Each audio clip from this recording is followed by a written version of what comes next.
नमस्कार। Let understand the literature of an alone Krishna के इस एपिसोड में मैं कृष्णा कुणाल मैं आज आपको बताने जा रहा हूँ अपनी लिखी कहानी होप विदाउट होप के बारे में। मेरे मन में इस कहानी को लिखने का ख्याल इट इज अ प्रपोजल की कहानियों को लिखने के समय आया था एक्सीडेंटली।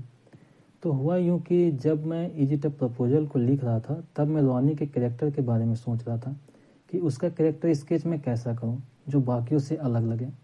तो इनिशियली मेरे मन में यह ख्याल आया कि क्यों ना उसका कैरेक्टर मैं ऐसा लिखूं जो ओवर थिंक करता हो, मतलब वह एक एक्चुअल ओवर थिंक करो। इससे पहले मैं अग्रिमा और सतीश के ऐसे कैरेक्टर को लिख चुका था जो बहुत ज़्यादा सोचते थे। वो अपने फैसले सोच समझ कर लेने का कोशिश करते थे। उन्हें ओवर थिंकर कंसिडर किया जाता था उनके दोस्तों के बीच, पर जबकि ऐसा नहीं था। वो बस प्रिकॉशन लेने की कोशिश करते थे। मैं रोनी के कैरेक्टर में ऐसा दिखाना चाहता था कि एक एक्चुअल ओवर थिंकर कैसा होता है, मतलब वास्तविक में आप ओवर थिंकर किसे कहोगे। मेरा यह मानना है कि जिसके मन में कोई थॉट आता है और वह अगर एक्सप्रेस कर देता है तो वह ओवर थिंकर नहीं है, बल्कि असली में ओवर थिंकिंग करना यह है कि आप अपने हर एक एक्शन को करने या बोलने से पहले मन में सोचो, फिर कोई एक्शन करो या फिर बोलो। जैसे कि अगर कोई आपके सामने हाथ मिलाने के लिए कोई हाथ बढ़ाए और आपको हाय बोले तो आप उसमें भी पहले सोचने लगो कि उसे क्या रिप्लाई दे, फिर कुछ बोलो या फिर हाथ मिलाओ। यह चीज़ एक्चुअली ओवर थिंकिंग करना है और इसके वजह से कई बार ऑकवर्ड सिचुएशन हो जाता है। फिर ऐसे में ऐसा कैरेक्टर हेजिटेट करेगा जल्दी किसी से मिलने में और बात करने में, इसलिए उसका कैरेक्टर एंटी सोशल हो जाता है। तो इसके लिए मैं रोनी का कैरेक्टर स्केच ऐसा बनाया। जब आप होप विदाउट होप को पढ़ोगे या सोचोगे तो आप गौर करना कि रोनी का कैरेक्टर हर बार कुछ बोलने या करने से पहले कुछ सोचता है, फिर कुछ बोलता या करता है। इसे लिखने के समय पहले तो मुझे ऐसा महसूस हुआ कि कहीं रीडर्स यह बार बार पढ़कर, यानी कि यह रिपीटेटिव न लगे कि रोनी का कैरेक्टर बार बार कुछ सोचता है फिर कुछ करता है। यह चीज़ उन्हें बोरिंग न लगे, इसलिए थोड़ा सा मूड को जॉली रखने के लिए नरेटर को, यानी कि समय को टॉकेटिव रखा हूँ। बाकी मेरा third wall breaking, fourth wall breaking, absurd art, writing style, इस यूज को आप मेरे प्रीवियस वर्क से ही ऑब्जर्व करोगे। इसके अलावा री एडिट में मैंने स्टोरी को सीक्वेंस से हटाकर आगे पीछे अरेंज किया ताकि लाइट मोड एक साथ और सीरियस मोड एक साथ ना हो जाए, ताकि रीडर्स को स्टोरी एक वक्त के साथ बोर ना करने लगे। इसके अलावा रोनी के अलावा अदर कैरेक्टर्स की मन की बात जहाँ तक नीड ना हो मैं हटा दिया और स्टोरी को सिर्फ रोनी के पर्सपेक्टिव से रखने का कोशिश किया हूँ, ताकि स्टोरी रीडर्स को बोर ना करे और उन्हें ऐसा ना लगे कि सब्जेक्ट ज़बरदस्ती उनके ऊपर थोपा जा रहा है। स्टोरी को रीडर्स लाइटली पढ़कर पार हो जाए और कॉन्सेप्ट उनके मन में जो मुझे डालना था वो मैं साइलेंटली कर दूँ। इसके अलावा रोनी के कैरेक्टर को जब मैं मेहक के पर्सपेक्टिव से इज इट अ प्रपोजल में दिखा रहा था तब मैं पा रहा था कि जितना मैं मेहक के नज़र से रोनी को रीडर्स के सामने दिखा रहा हूँ, रोनी उतना नहीं है। तो मुझे रोनी के कैरेक्टर को और भी ज़्यादा स्केच करना होगा। पर अगर मैं ऐसा करूँगा तो एक तो इज इट अ प्रपोजल का लेंथ और भी ज़्यादा हो जाएगा, जो कि मेरी स्टोरीज़ का वैसे ही ज़्यादा होता है, और दूसरा यह कि फिर रोनी का कैरेक्टर मेहक को ओवरशैडो कर देगा और इज इट अ प्रपोजल को सिर्फ मेहक के लिए ही रखना था। तो इसलिए मैं डिसाइड किया कि मेहक की कहानी में रोनी का कैरेक्टर को उतना ही रखूँगा जितना उसका ज़रूरत हो। और फिर सेम जब होप विदाउट होप को लिख रहा था तो क्योंकि मेहक रोनी की बहन है, उसकी लाइफ की पार्ट है, तो उसे दिखाना जरूरी था, पर मेहक के कैरेक्टर को उतना ही रखना था जितना जरूरी हो।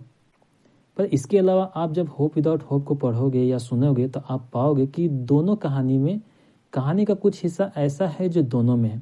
मेरा ऐसा करने का कारण यह है कि मैं रीडर्स को यह दिखाने का कोशिश कर रहा था कि सेम किस्सा मेहक के लाइफ स्टोरी के पर्सपेक्टिव से कैसा था और रोनी के स्टोरी के पर्सपेक्टिव से कैसा है। जो चीज़ दोनों में सेम था वो स्टोरी में भी सेम है, और जो छोटी छोटी चीज़ें जो पर्सपेक्टिव की वजह से बदल जाती है उन्हें आप डिफरेंट फील करोगे जब आप स्टोरी को पढ़ोगे। इससे इंडिविजुअलिटी का कॉन्सेप्ट, जिसमें हर कैरेक्टर का अपना खुद का स्टोरी होता है, वह अपने स्टोरी में लीड कैरेक्टर होता है पर किसी दूसरे की स्टोरी में साइड रोल प्ले करता है, इसे दिखाने का कोशिश किया हूँ। इससे मैं इंडिविजुअलिटी के कॉन्सेप्ट को दिखाने का कोशिश किया हूँ। और मेहक और रोनी का कैरेक्टर सिर्फ उतना ही नहीं है जितना अभी तक लिखा हूँ, उन्हें और भी ज़्यादा पोर्ट्रे करूँगा लाइफ की परछाई के चैप्टर 8 और 9 में रोनी और महक का जन्म हो चुका है। अब जैसे जैसे उनके माता पिता यानी कि उदय और अभिलाषा की कहानी आगे बढ़ेगी, उनके साथ साथ रोनी और महक का भी कैरेक्टर स्केच और उनका कैरेक्टर ग्रोथ रीडर्स को पढ़ने को मिलेगा। अगला पॉइंट है कि रोनी का पोएट्री करना। इसका 2 कारण है। पहला यह कि मैं जो पोएट्रीज लिखता था वो ऐसे ही वेस्ट हो जाता था। कुछ चंद लाइन्स को मैं पोएम नहीं बना पाता था। उन्हें मुझे कहीं लिखना था ताकि उन्हें अहमियत मिल सके और उन्हें भी रिकॉग्निशन मिले। और दूसरा यह कि रोनी का कैरेक्टर मैं ऐसा बनाया जो ओवर थिंकर है, एंटी सोशल है, मल्टी पर्सनालिटी शो करता है। उसके ड्यूअल पर्सनालिटी को दिखाना तभी बेहतर तरीके से पॉसिबल था जब वह खुद को एक्सप्रेस करे ज़्यादा से ज़्यादा। पर वह एंटी सोशल है तो खुद को एक्सप्रेस कैसे करेगा? तो इसका मेथड है लिखना। पर मैं डायरी राइटिंग ऑलरेडी अग्रिमा के कैरेक्टर के लिए यूज कर चुका था और रोनी के लाइफ में महक जैसी बहन है जो उसके लाइफ में ताक झांक करेगी। तो इसके लिए ज़रूरी था कि रोनी शब्दों को सीधे ना लिखे बल्कि उसे आर्टिस्टिक वे में लिखे, ताकि उन शब्दों का रियल डेप्थ और रियल किस्से सिर्फ वही समझ सके, बाकी बस अंदाज़ा ही लगाए। इसलिए रोनी का कैरेक्टर डायरी नहीं लिखता है बल्कि पोएट्री लिखता है। आप सोच रहे होंगे कि इस पॉडकास्ट में मैं होप विदाउट होप के बारे में बताने जा रहा था, पर मैं सिर्फ रोनी के बारे में बता रहा हूँ, रोनी के कैरेक्टर के बारे में बता रहा हूँ। तो हाँ, होप विदाउट होप में सिर्फ रोनी की बात इसलिए कर रहा हूँ क्योंकि यह सिर्फ रोनी की ही कहानी है, इसलिए मैं सिर्फ रोनी के ही बारे में बता रहा हूँ।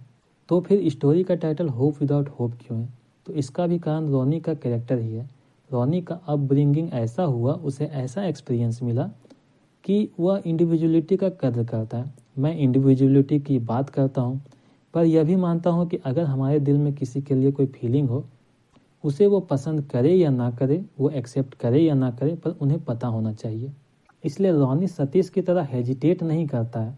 वह अपनी बहन की तरह जो दिल में है उन्हें एक हद तक एक्सेप्ट करता है, पर क्योंकि वह इंडिविजुअलिटी की कदर करता है, वह यह भी स्टेटमेंट देता है कि स्मृति उसे जब भी चाहे चुने तो खुद से चुने, ना कि किसी के बहकावे या प्रभाव में आकर। पर स्मृति ऐसी नहीं थी, वह इस बात को कभी एक्सेप्ट नहीं करेगी, कम से कम जुबान से तो कभी नहीं करेगी। इस चीज़ को आप लाइफ की परछाई प्रिल्यूड में भी पाओगे। इसलिए वैसे तो होप नहीं है, फिर भी रोनी होप करता है और इसलिए इस कहानी का टाइटल होप विदाउट होप है। अब आते हैं रोनी के ड्यूअल पर्सनालिटी या फिर मल्टी पर्सनालिटी पर।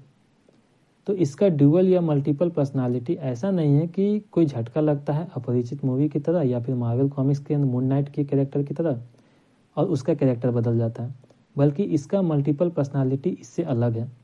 इसका मल्टीपल पर्सनालिटी बस लोगों की नज़र में है।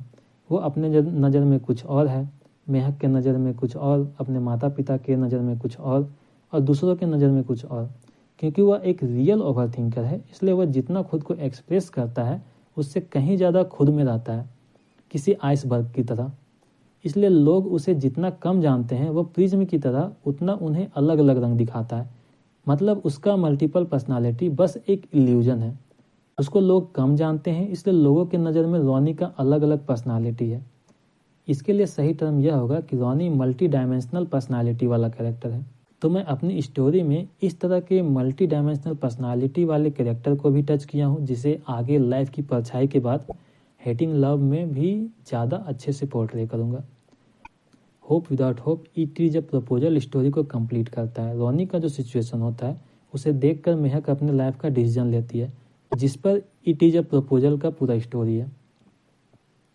होप विदाउट होप का मैसेज सीधा है, आपके दिल में किसी के लिए क्या है वो बता दो, पर इसके बाद उसकी इंडिविजुअलिटी की भी कदर करो और किसी को फोर्स मत करो कि वह तुम्हें पसंद ही करे।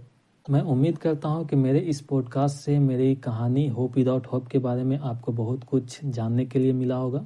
पर इसके बाद भी अगर आपको कोई डाउट्स रह गया हो या फिर आपको कुछ क्रिटिक्स करना हो, कुछ रिव्यू देना हो, तो आप मुझे कमेंट कर सकते हो या फिर मुझे डीएम भी कर सकते हो मेरे सोशल मीडिया प्लेटफॉर्म पर। और मैं आशा करता हूँ कि आप मेरे वर्क्स को सपोर्ट करने के लिए अपने दोस्तों के पास, संबंधियों के पास उन्हें शेयर करोगे। धन्यवाद।